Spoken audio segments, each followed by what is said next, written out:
ஆத்ம நமஸ்காரம் அனைவருக்கும். நம்ம போடும் பதிவுகள் சித்த வித்தியார்த்திகளுக்கு உறுதுணையா இருக்கணும். அவங்க ஒரு விஷயத்த தெளிவா புரிஞ்சுக்கணும் அப்படின்பதற்கு தான் இந்த பதிவுகள்லாம் போடுறோம். இது கட்டாயம் நீங்க கேட்டீங்கன்னா, உங்களுக்கு உபயோகமா தான் இருக்கும். உபயோகப்படணும் அப்படின்னு நினைக்கக்கூடிய வித்தியார்த்திகள், இத பொறுமையா கேட்டுக்கோங்க. ஏன் இத நான் உங்களுக்கு கேட்டுக்க சொல்றேன்னா, தெரியாம போய் ஒரு இடம் மாட்டிக்கிட்டு முழிக்கிறத விட, சில விஷயங்கள் தெரிஞ்சு வச்சுக்கிட்டா நம்ம நேரங்களையும், காலங்களையும், செலவுகளையும் மிச்சப்படுத்தி, நம்ம என்ன பண்ணணுன்ற ஒரு சிந்தனை நமக்குள்ள எழும். அந்த சிந்தனைக்காகத்தான் இது போன்ற பதிவுகள். இந்த பதிவுல நம்ம என்ன பார்க்க போறோம் அப்டின்னா, இந்த 8 குணங்கள். இந்த 8 குணங்கள் தான் நமக்கு ஞானத்தையும், பிராண வாயுவை எழுப்ப விடாம பண்ணக்கூடிய ஒரு சூழலும் ஏற்படுது. இத யார்கிட்டயாவது கேட்டோம்னா, அவங்க என்ன சொல்றாங்கன்னா, ஆமா நமக்கு 8 குணம் இருக்கு. அந்த 8 குணத்துக்கு பேர வரிசையா சொல்லிடுவாங்க. அதாவது காமம், குரோதம், லோபம், மோகம், மதம், மாச்சரியம், அசூயை, டம்பை அப்படின்னு சொல்லி அதோடைய வரிசைய சொல்லிடுவாங்க. அதே மாரி அந்த தசவாயுக்களுடைய பேரையும் பிராணன், அபானன், உதானன், விதானன், கிரிகரன், தனஜயன், கூர்மன் அப்படின்னு அத வரிசைப்படுத்தி சொல்லுவாங்க. ஆனா நமக்கு வரிசைலாம் படுத்த தெரியாது. ஆனா அதனுடைய வேலைப்பாடுகள் என்ன? அது எப்படி நம்மள அழிச்சிட்டு இருக்கு? அல்லது எதனால அது உருவாகுது? அதை எப்படி நிறுத்துறது? அதுல இருந்து எப்படி விடுபடுறது? அதன் மூலியமா எப்படி போறது என்பதை மட்டும் தான் நம்ம கண்டறிஞ்சிருக்கோம். அதனால நம்ம மனப்பாடம் பண்ணி அத ஒரு ப்ரொபசர் மாரி அ அடிக்கிறதல்ல. அதனுடைய பொருள் புரிஞ்சு நம்ம செய்யணும், எதுவா இருந்தாலும். அதனால யாரு கேட்டாலும் நம்ம அதனுடைய பொருள எடுத்து தான் சொல்லுவோமே தவிர, அத ஒரு ரைமிங்காவும், டைமிங்காவும் அப்படி சொல்லி அதுல ஒரு பெருமை இருந்தாலும் இருக்கலாம். அது ஒண்ணும் தவறு இல்ல. ஆனா அதுல உண்மைய சேர்த்து சொல்லணும். சும்மா 4 இவரு படிச்சு வச்சிருக்காருப்பா அப்படின்னு ஒரு பெருமைய மட்டும் நம்ம வாங்கிக்க கூடாது. ஆனா உண்மைய படிச்சு வச்சிருக்காரு, உண்மைய சொல்றாரு அப்படின்ற அதுல உண்மை அடங்கியிருக்குள்ள எப்பயுமே. பெருமை மட்டும் அடங்கியிருக்க கூடாது. அதனால இங்க என்ன பண்றாங்கன்னா, படிச்சு சொல்றதுல ஒரு பெருமை இருக்கு. அதனால படிச்சு சொல்றாங்க. அது தவறல்ல. ஆனா அதனுடைய உண்மை பொருள சொல்லணும். தப்பு சொல்லி ஒருத்தர வழி மாத்தி திசை திருப்பி விடக்கூடாது. அதனால நம்ம நல்லா தவம் பண்ணா தான் அதனுடைய பொருள் புரியும். இல்லன்னா மனப்பாடம் பண்ணி படிச்சு வச்சுக்கணும். இப்ப தசவாயுக்கள் இருக்குன்றது மகான்கள் சொல்றாங்க. அத நம்ம படிக்கிறோம். நமக்கு தெரியுது. 8 குணங்கள் இருக்குன்னு மகான்கள் சொல்றாங்க. அது நமக்கு தெரியுது. ஆனா அது என்னென்ன வேலை செய்யுது அப்படின்றதையும் மகான்கள் சொல்லியிருக்காங்க. ஆனா அத பெரும்பாலும் படிக்க மாட்டாங்க. அத செஞ்சு பார்க்க மாட்டாங்க ஃபர்ஸ்ட்டு. படிக்கிறதோடய பெரிய விஷயம் செஞ்சு பார்க்கிறது. அப்ப செய்யாம எப்படி பொருள் தெரியும்? ஒரு இடத்துல ஒரு பொருள் கிடைக்குன்னு தெரிஞ்சு வச்சுக்கிறோமே ஒழிய, அத போய் வாங்குனோமா, பார்த்தோமா, அது உபயோகமா, அது உபயோகப்பட்டுதா, உண்மையா அப்படின்னு செயல்பாடுல இறங்குனது கிடையாது. அதனால செயல்ல இறங்கணும். அதனால மனப்பாடம் பண்ணி அடிக்கிறதுல எந்த ஒரு விஷயமும் கிடையாது. இதுல நம்ம என்ன பார்க்க போறோம் அப்படின்னா, தசவாயுக்கள் நம்மகிட்ட இருக்கு. இந்த தசவாயுக்கள் தான் நம்மள ஞானத்துக்கும், பரம்பொருளையும் காட்ட விடாம நம்மள தள்ளி வச்சிருக்கு. இப்ப நாம செய்யக்கூடிய அனைத்து செயலுமே அறியாமை செயல்தான். மாயையின் செயல்தான்.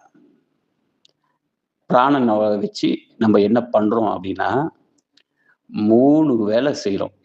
என்ன செய்றோம்னா, தூங்குறோம், சாப்பிடுறோம், ஒரு ஜீவன உருவாக்குறோம். அதாவது மைத்துனம் பண்றோம். இதுக்கு பிராணன் தான் உபயோகப்படுது.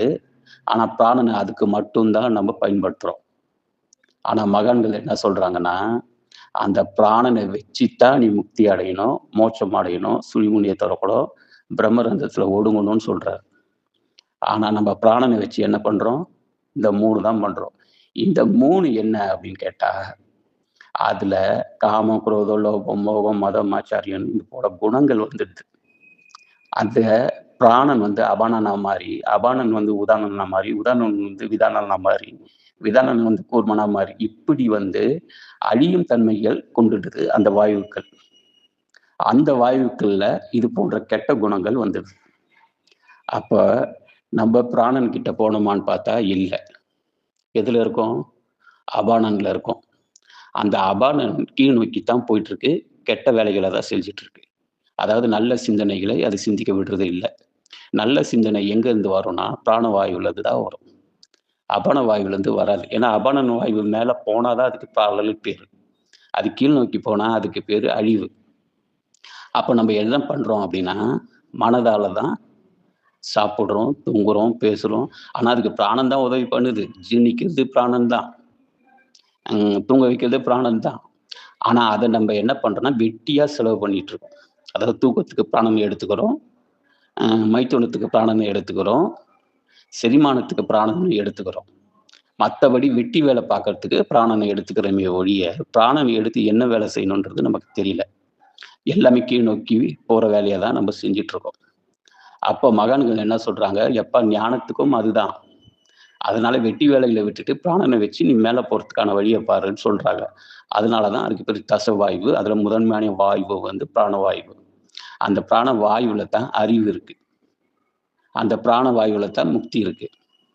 அந்த பிராண வாயு நமக்கு நெருங்கினாலோ, தொட்டால் தான் நமக்கு நல்ல சிந்தனைகள் உருவாகும். அதை தொடாம நம்ம செய்யும் அனைத்து செயலும் அறியாமை. நீங்க ஒருத்தர வாழ்த்திருக்கீங்க அப்படின்னா, அறியாமையில தான் வாழ்த்திருக்கீங்க. அதே வாழ்த்துன ஒரு ஆள இப்ப தூத்துவீங்க. அதுவும் அறியாமை. உனக்கு அறிவு இருந்தா முதல்ல நீ வாழ்த்திருப்பியா? யோசிச்சிருக்கணும் நீ. நம்ம வாழ்த்துறது கரெக்ட்டா? நம்ம உண்மையிலே வாழ்த்துறோமா? இல்ல தற்சமயத்துக்கு வாழ்த்துறோமா? சரி இப்ப தூத்துறோம். இதுவாவது உண்மையா தூத்துறோமா? இல்ல இந்த செயல் அது கரெக்ட்டா? அப்படின்னு பார்த்தா இந்த 2 செயலுமே தப்பு தான். ஏன் அப்படின்னா, செஞ்சவரும் அறியாமையில செஞ்சவர் தான். அத பார்த்த நம்மளும் அறியாமையில பார்த்தவங்க தான். அப்ப அறியாமையில செய்யும் எந்த செயலுமே இங்க உபயமான செயல் அல்ல. அது தற்காலிகமான ஒரு செயல். அதாவது அது ஒரு எமோஷனல் அவ்வளோதான். ஒரு எமோஷனல் வந்தா சந்தோஷப்பட்டுர்றோம், வாழ்த்துறோம். அதே அவன் தப்பு பண்ணிட்டான்னா, அங்க ஒரு எமோஷனல் பிறக்குது. அதுல அவன திட்டுறோம், தூத்துறோம். இது வந்து ஒரு எமோஷனல் தான். இந்த எமோஷனல் வந்து நமக்கு அறிவ தருதான்னா, இல்ல. அறியாமைய தான் தருது. அப்ப என்ன பண்ணணும்னா, இங்க நம்ம பார்க்குற அனைத்துமே செலவு. அந்த செலவுல ஒரு எமோஷனல கிரியேட் பண்ணி, அதுல தற்காலிக சந்தோஷம் அடைஞ்சிட்டு இருக்கோம். "ஐயா வாங்கய்யா, நமஸ்காரம். ஐயா பாரு பார்க்க பொலிவா இருக்காருன்னு" ஒருத்தன் சொன்னானாலும் அது பொய் தான். ஏன்னா நீங்க பொலிவான ஆளா, அறிவான ஆளான்றது உங்க பிராணனையும், உங்க அறிவையும் வச்சு தான் உங்களுக்கு தெரியும். அவனுக்கு தெரியாது. ஆனா அத கேட்டு நம்ம மதிமயங்குறோம் அப்படின்னா, அதற்கு பேரு அறியாமைன்னு பேரு. அந்த அறியாமையில தான் நம்ம வாழ்ந்துட்டு இருக்கோம். அந்த அறியாமைய தான் நம்ம எதிர்பார்த்துட்டு இருக்கோம். அதனால தான் இந்த நிலையங்கள் நடத்துறதுல போட்டா போட்டி, இந்த பாடம் எடுக்கிறதுல போட்டா போட்டி, சாமியோட பெருமைய சொல்றதுல போட்டா போட்டி, இது போன்ற போட்டா போட்டிகள் வந்து தனக்கு ஒரு பெருமை வரணும், மானம் வரணும், ஸ்தானம் வரணும்னு அப்பா சொல்றா மாரி, இதுல தான் ஓடிட்டு இருக்கேமே தவிர, இதுல தான் நம்ப பிராணனை செலவு பண்ணிட்டு, அறியாமையில வாழ்ந்துட்டு இருக்கோமே தவிர, பிராணனை வச்சு என்ன உபயோகப்படுத்தணும்னு நமக்கு தெரியறதில்ல. அதனால நம்ம செய்யும் அனைத்து செயலுமே இங்க அறியாமை செயல் தான். ஒரு பஸ் ஏறி ஒரு ஊருக்கு போய் ஒரு காட்சி பார்த்துட்டு வரோம். அங்க ஒரு கொண்டாட்டம் பண்ணிட்டு வரோம் அப்படின்னு சொன்னா, அது அன்றைக்கு நடக்கிற ஒரு அற்பமான ஒரு சந்தோஷம். ஆனா, அதற்கு நீங்க என்ன செலவிட்டுருப்பீங்க அப்படின்னு பார்த்தா, நீங்க சேர்த்து வச்ச பணத்த செலவிட்டுருப்பீங்க. அப்ப அங்க என்ன செலவாயிருக்கும்னா, உங்க உடலுடைய எனர்ஜி செலவாயிருக்கும். உங்க உடலுடைய அனைத்து பாகங்கள்ல இருக்கக்கூடிய விஷயங்களும் செலவாயிருக்கும். நீங்க சேர்த்து வச்ச பணம் செலவாயிருக்கும். எல்லாத்தோட முக்கியமான விஷயம், நம் ஜீவன் செலவாயிருக்கும். ஆனா, அதன் மூலியமா நம்ம செஞ்ச செயல் என்ன அப்படின்னு கேட்டா, வெட்டி வேலை.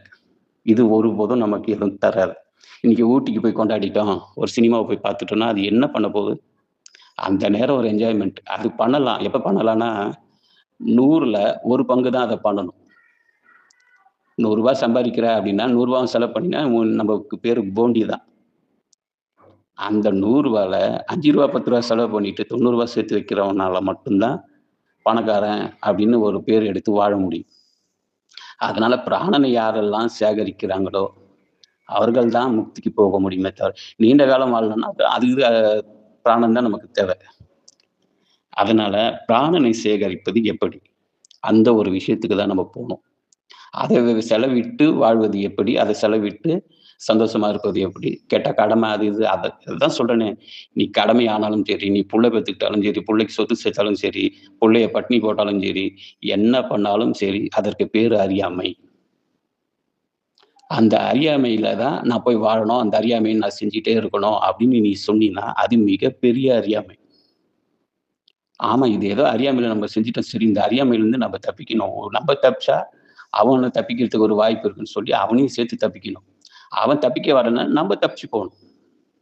இதுதான் வந்து அறியாமைக்கும், உண்மைக்கும் உள்ள வித்தியாசம். நான் கல்யாணம் பண்ணிக்கிட்டேனே, என்ன நம்பி தானே அத கல்யாணம் கல்யாணம் பண்ணதும் அறியாமை தான். அதுக்கு நீ சோறு போட்டு வளர்க்குறன்னு நெனச்சு, நீ உழைச்சு எடுத்துட்டு போய் சோற போட்டு வளர்க்குறல்ல, அதற்கு பேரு அறியாமை தான். ஏன் அறியாமை தான்? அந்த அம்மா இறுதி காலத்துல என்ன பண்ண போது? சுடுகாட்டுல தான் போய் படுக்க போகுது.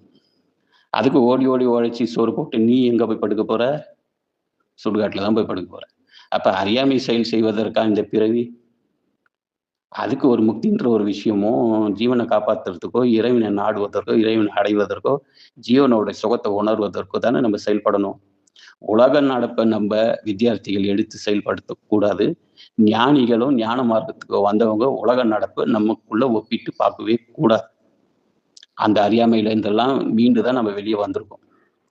மாயா சமுத்திரத்துல இருந்து கரை சேர்வதற்குள்ள நல்ல மார்க்கத்துக்கு வந்திருக்கோம். இந்த மார்க்கத்துக்கு வந்து மறுபடியும் புள்ள குட்டிய பத்தி பேசிக்கிட்டு, அதுக்கு சொத்து சேர்க்கறதுக்கு இடம் வாங்கிக்கிட்டு, மானம், ஈனம் இத பேசிக்கிட்டு, இந்த ஈகோலலாம் வாழ்ந்துட்டு இருந்தோம்னா, உலக நடப்பும், இங்க இருக்க நடப்பும் ஒண்ணா தான் ஆயிடும். ஏன்னா வெள்ளை வேட்டி கட்டிக்கிட்டு உலகவாசியா இருப்போம். அவ்வளோதான். அதனால இந்த மார்க்கமும், இந்த ஆடையும் முக்திக்கானது. இத சொல்லிக் குடுக்குற மகான் முக்திக்கு தான் நமக்கு வந்து சொல்லிக் குடுத்தாரு. அதுக்கு பிராணன தான் நம்ம சேகரிக்கணும். பிராணன தான் நம்ம அதிகரிக்கணும். பிராணன் அதிகரிக்கிறதுக்கு என்ன வாய்ப்பு அப்படின்னா, தவங்கள். இந்த தவம் தசவாயுக்களை அடக்கினால் மேன்மை பெறும். இந்த 10 குணங்களையும், 8 குணங்களையும் அழிச்சா மேன்மை பெறும். இது எப்படி அழியறதுன்னா, பயிற்சினால தான், வித்தைனால தான், முயற்சினால தான். நல்லோர்களோட சேர்ந்து பயிற்சி பண்ணுவதும், நல்லோர்களோட சேர்ந்து இது போல நல்ல சிந்தனைகளை பேசுவதும், இது மாரியான விஷயங்கள்ல தான் நம்ம உடலும் குணாதிசயங்களும் மாறுமே ஒழிய, 1 மணி நேரம் ஜெபம் பண்ணிட்டு உலகத்துல இருக்கிற நடப்ப பேசிக்கிட்டு, அவன் இது குறையும், இவன் குறையும், அவன் குறையும், இதெல்லாம் பேசிட்டு இருந்தோம்னா வராது. அப்ப என்ன பண்ணணும்னா, நீங்க தூங்குனா உங்களுக்கு சுகம் கிடைக்குதுல்ல, அப்ப என்னன்னா பிராணன் உங்களுக்கு எழும்புதுன்னு அர்த்தம். சாப்பிட்டா சுகம் கிடைக்குதுல்ல, அந்த பசிய எழுப்புறது பிராணன். அதுபோல உங்களுக்கு தவத்த அது எழுப்பி காட்டணும். அதுக்கு நம்ம பயிற்சிக்கு கொண்டு போய், தவத்துல உட்காந்து பிராணனை போய் நீங்க சந்திச்சுட்டு எல்லா வாயுக்களையும் ஒன்று சேர்த்து, பிராண வாயுவா அத மாத்தி, பழக்கப்படுத்தி எடுத்துட்டு வரணும். பிராணவாயுவா அது மாறுவதற்கான டைமிங்கு 1 1/2 1 1/4 மணி நேரம். அப்படி இருந்தா தான் அது கரெக்ட்டா செஞ்சா தான். அப்படி இருந்தா தான் எல்லா வாயுக்களும் ஒடுங்கி அது பிராண வாயுவா மாறும். 1 மணி நேரம் நீங்க ஜபத்துல உட்காந்துட்டு, அதுக்கப்புறம் வயிறு முட்ட சாப்பிட்டுட்டு, அதுக்கப்புறம் வெட்டி பேச்சு பேசலாம். எங்க நமக்கு பிராணன் இருக்கு? அப்போ பிராணன வந்து நம்ம குடிக்கிறது இல்ல. கேட்டா சொல்லிக்கிறோம் நம்ம சித்த வித்தியார்த்தி. இந்த மார்க்கத்துல இருக்கோம். அப்பா எனக்கு சமாதி குடுத்துடுவாரு. அப்பா வந்து கட்டாயம் சமாதி தருவாரு. அதுல எந்த வித மாற்றமும் இல்ல. ஆனா, தனக்குள்ள இருக்கக்கூடிய ஒரு பொருள செலவு பண்ணிக்கிட்டே, கடைசியில போய் அவர்கிட்ட கெஞ்சறது, அவர் பார்த்து குடுப்பாருன்னு நம்ம நெனைக்கிறது, எவ்வளோ பெரிய அறியாமை. அதுலேருந்து மீட்டு வரணுமா இல்லையா? இப்ப நம்மள வந்து உதவாக்கரன்னு ஒருத்தன் திட்டுறான் அப்படின்னா, நம்ம கோவம் வரத்தானே செய்யும். அப்ப பரம்பொருளுகிட்ட வந்து நம்ம உபதேசத்த வாங்கிக்கிட்டு, அத உபயோகப்படுத்தாம எல்லாத்தையும் செலவு பண்ணிட்டு, கடைசியில அவர்கிட்ட போய், "அப்பா எனக்கு முக்திய குடுங்க. எனக்கு ஒரு நல்ல சமாதிய குடுங்க." அப்படின்னு அவர்கிட்ட போய் கெஞ்சறது மட்டும் அசிங்கமா இல்லையா? அதனால சித்த வித்தியார்த்திகள் என்ன பண்ணணும் அப்படின்னா, அவர் என்ன மார்க்கம் சொன்னாரு? என்ன வழி சொன்னார்? எப்படி வித்தை செய்ய சொன்னார்? நடவடிக்கை என்ன எழுதியிருக்காரு? சித்த வேதத்துல என்ன சொல்லியிருக்காரு? மகான்கள் என்ன சொல்லியிருக்காரு? எவ்வளோ நேரம் உட்கார சொன்னாங்க? எப்படி தவம் பண்ண சொன்னாங்க? இதை கண்டறிஞ்சு அழகா பண்ணோம்னா, கட்டாயம் பலன் உண்டு. ஏன்னா மகான்கள் வந்து ஒருபோதும் நமக்கு தவறான விஷயங்கள் சொல்ல மாட்டாங்க. ஆனா நம்மளுடைய சோம்பேறித்தனத்தினால நம்ம வெட்டியா ஒரு கூட்டத்த சேர்த்துக்கிட்டு, இந்த மேயிற மாடு, நக்குன மாடுக்கு எடுத்த கதையா, ஒரு நல்லவன் அவனுக்கு ஒரு சின்ன கோவம் தான் இருக்கும் நம்ம மேல. நம்ப போய் இன்னொரு ஆளு அத பெரிய கோவமா மாத்தி, அவன் வந்து இங்க தவம் பண்றதையும் கெடுத்து கூட்டுட்டு போறோம்ல. இது மிக பெரிய பாவ செயல். அந்த மாரி இங்க ரொம்ப டிக்கெட் பண்ணுது. இந்த எல்லாம் ஒண்ணு சேர்ந்துக்கிட்டு ஒருத்தர எதுக்குறது, இந்த கம்யூனிசம் பண்றது, உலக நடப்புல இருந்து தப்பிச்சு தான் வந்திருக்கோம். ஆனா இங்க வந்து இந்த உலகத்துல நடக்கிற மாரி எனக்கு மரியாதை வேணும். அவரு ஒழுங்கா வந்து மரியாதை குடுக்க மாட்டேன்றாரு. அவருக்கு ஈகோ இருக்கா? ஈகோ எல்லாருக்கும் தான் இருக்கும். என்னைக்கு நீ இந்த 8 வாயுவ கடந்து 9 வாயுவ கடந்து 10வது வாய்க்கு நீ போறியோ, அதுவரைக்கும் நமக்கு ஈகோ இருக்க தான் செய்யும். அதெல்லாம் மாத்த முடியாது. ஆனா அந்த ஈகோவ உடனே மறக்கறதுக்கு முயற்சி பண்றான்ல, அவன் தப்பிச்சுடுவான். ஆனா அதையே உரம் போட்டு, சாப்பாடு போட்டு வளர்த்துக்கிட்டு, அதுக்கு கூட்டத்த கூட்டிக்கிட்டு, அத பெருசாக்கிக்கிட்டு, சுத்திக்கிட்டு இருக்கிறவங்களுக்கு எப்படி பிராணன் வாயு வேலை செய்யும்? எப்படி ஈகோ ஒழியும்? எப்படி ஞானம் வரும்? எப்படி அறிவு வரும் முதல்ல? அதனால அறிவு வரணும்னா, நம்ப ஈகோவ நம்ம முதல்ல விடணும். கோவப்படுறது என்பது வேற. ஒரு விஷயத்த தவறா செய்றேன்னா கோவம் வரும். அது இயல்பு தான். ஆனா அதுல குரோதம் வைக்கக்கூடாது. குரோதம்னா, அது அழிக்கிறது. அவன இந்த வேலைய விட்டு தூக்குறது.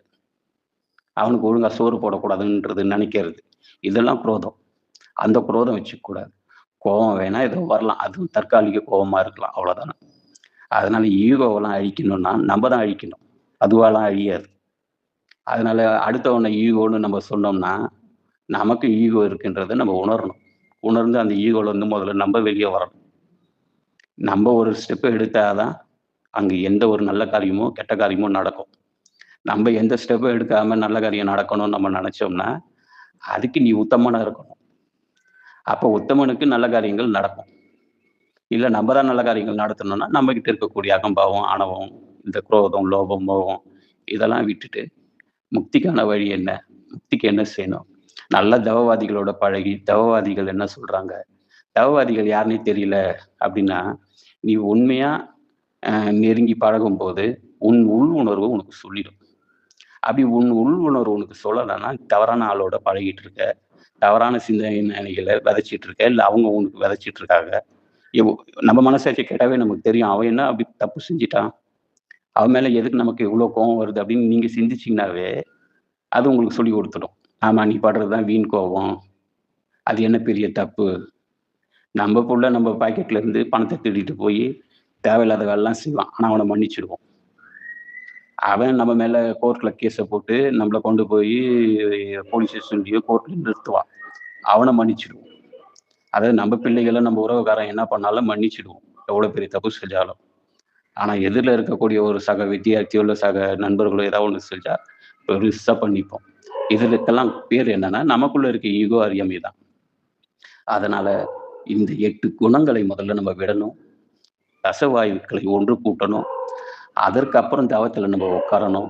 அந்த தவத்துல நம்ம பலன் பெறணும். அப்படி இருக்கிறவங்களுக்கு கட்டாய மாற்றங்கள் ஏற்படும். நல்ல தவவாதி பார்த்தீங்கன்னா, எல்லாத்தையும் மறக்கறதுக்கு முயற்சி பண்ணுவான். மறந்துட்டு இருப்பான். அந்த செயல்கள செஞ்சுட்டு இருப்பான். ஆனா அத தூண்டிக்கிட்டும், இன்னும் வஞ்சனை வச்சுக்கிட்டு இருக்கிறவங்களுக்கு தவம் வேலை செய்யலன்னு நம்ம புரிஞ்சுக்கலாம். அதனால நண்பர்கள் என்ன பண்ணணும் அப்படின்னா, என்ன செய்யணும் என்பதிலே தெளிவா இருங்க. என்ன பதிவு பார்க்கணும்? யாரோட சேரணும்? நிலையங்கள்ல போய் கட்டாயம் ஜபிக்கணும். வீட்ல உட்காந்து ஜெபிக்கிறேன்னா, வீட்லலாம் உட்காந்து யாரும் அப்படிலாம் ஒரு அம்மா கறி மீனு சமைக்குது ஒரு வீட்ல. நீ உட்காந்து தவம் பண்ற. அப்ப கறி மீனு சமைக்கிற ஒரு வீட்ல உட்காந்து நீ தவம் பண்ணி நீ ஆற்றல் எடுத்துட முடியுமா? என்னதான் ஒரு நிலையத்த நடத்துறவங்க கிட்ட குறைகள் இருந்தாலும், அங்க ஒண்ணு சேரக்கூடிய ஆன்மாக்கள் அந்த 1 1/2 மணி நேரம், 2 மணி நேரம், 3 மணி நேரம் சுத்தமா தானே இருக்கு. அதுங்கலாம் ஒண்ணு சேர்ந்து ஜெபிக்குதுல்ல. அதுபோல இருப்பவர்களோட ஜெபிச்சா தான் நமக்கு ஒரு நல்ல விஷயங்கள் கிடைக்குமே ஒழிய, நான் வீட்லயே இருந்து ஜெபிச்சுக்கிறேன். வீட்ல எங்க போய் நீ ஜெபிப்ப? நிலையத்துல 2 மணி நேரம் உட்காந்து ஜெபிங்கனாவே ஜெபிக்க முடியல. அப்புறம் எல்லா சோம்பேறித்தனத்தையும் ஒதுக்கிட்டு வீட்ல எப்படி உட்காந்து ஜெபிக்க முடியும்? அதனால நம்மள நம்மளே ஏமாத்திக்கிட்டு வாழ்றதுல எந்தவித பிரயோஜனமும் கிடையாது.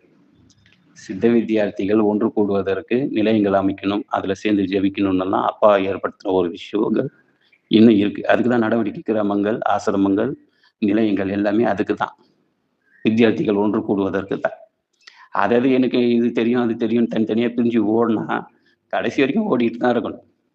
கடைசியில எடுத்துட்டு போய் உங்கள சமாதி வைக்கணும்னு 4 பேர் தேவ தான். அதனால ஒரு 4 நல்ல ஆன்மாக்கள சம்பாரிச்சு வைப்பதுல எந்தவித தவறும் இல்ல. அதனால போய் வாரத்துக்கு 1 முறை, இல்ல மாசத்துக்கு 2 முறை ஒற்றுமையா உட்காந்து ஜெபிங்க. உள்ள இருக்கக்கூடிய அழுக்குகள முதல்ல அறுங்க. அதுபோல அறுத்தாலும் மகான்களுடைய பார்வை, வித்தைகளுடைய அற்புதங்கள் நமக்கு கிடைக்கிறதுக்கான வாயு வாய்ப்பு இருக்கு. அதனால நண்பர்கள் அனைவருமே ஒன்று கூடி ஜெபிக்கிறதுக்கான வேலைகளை பாருங்க. தவறுகள் இருந்தா பேசி தீருங்க. தீர்த்துட்டு வேலைய பாருங்க. ஏன்னா புதுசா வரவங்களுக்கு ஒரு எடுத்துக்காட்டா நம்ம இருக்கணும். இந்த வித்தைய நம்பி வாங்கி பயணிக்கிறவங்களுக்கு நம்ம ஒரு எடுத்துக்காட்டு. நம்மளுடைய கோவத்தினால அடுத்தவனுடைய தவம் கெடுதுன்னா, அதுல நம்ப சில விஷயங்கள சரி செய்யணும்னா, சரி செஞ்சு தான் ஆகணும். அதனால வித்தியார்த்தியா இருந்தால் அது புரியும். வித்தியார்த்தி அல்லாதவர்களுக்கு இது புரியாது. வித்தைய நேசிக்கிறவங்களுக்கு எல்லா விஷயமும் புரியும். இது புரியல, இதுக்கு மறுபடியும் ஆர்கியுமென்ட் போறாங்கன்னா, அவங்களுக்கு புரியலன்னு அர்த்தம். அடுத்த பதிவுல நம்ம மீண்டும் சந்திப்போம். நம்ம போடக்கூடிய பதிவு விழிப்புணர்வுக்கான பதிவு தான். அனைவருக்கும் ஆத்ம நமஸ்காரம்.